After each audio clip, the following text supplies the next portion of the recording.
Hello అండి. Mutton curry ఎలా చేయాలో చూద్దామా?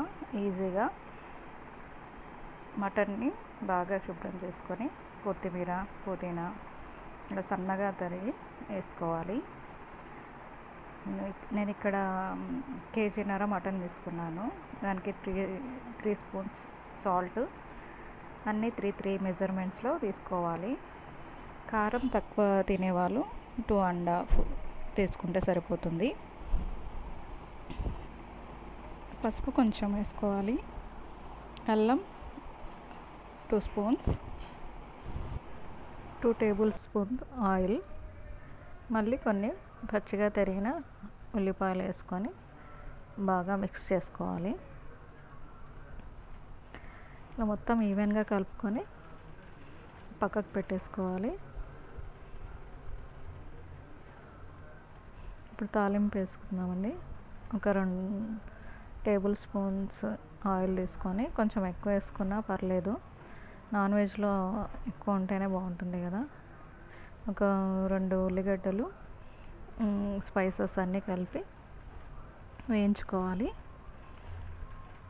ఉల్లిగడ్డలంతా కొంచెం ఎర్రబడాలి. ఒక స్పూన్ అల్లం వేసుకోవాలి. అల్లం పచ్చివాసన పోయేదాకా వేయించుకొని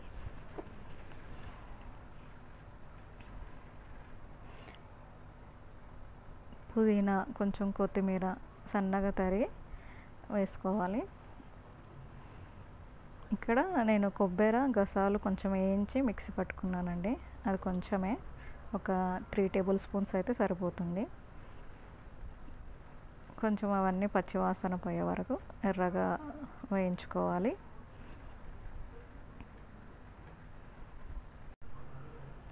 ఇలా గోల్డెన్ కలర్ అయ్యాక ఒక 3 టమాటోస్, పెద్ద పెద్ద సైజులో ఉన్నవి 3 టమాటోస్ కట్ చేసుకొని వేసుకోవాలి.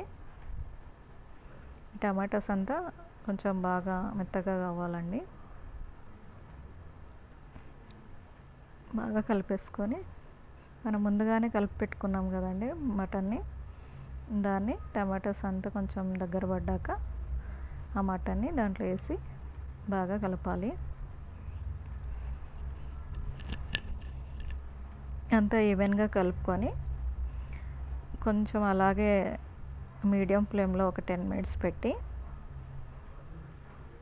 కొంచెం వాటర్ పోయేదాకా ఉడికించుకోవాలి. అలాగే కొంచెం పచ్చివి కొత్తిమీర, కొంచెం ఉల్లిగడ్డ వేసి బాగా మిక్స్ చేసుకోవాలి.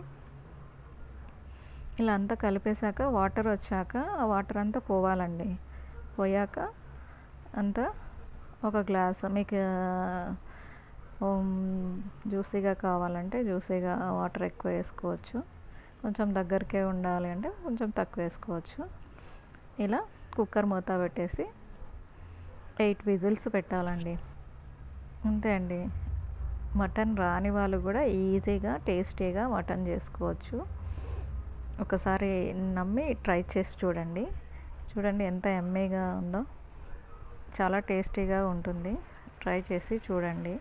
Please subscribe my channel. Thanks for watching.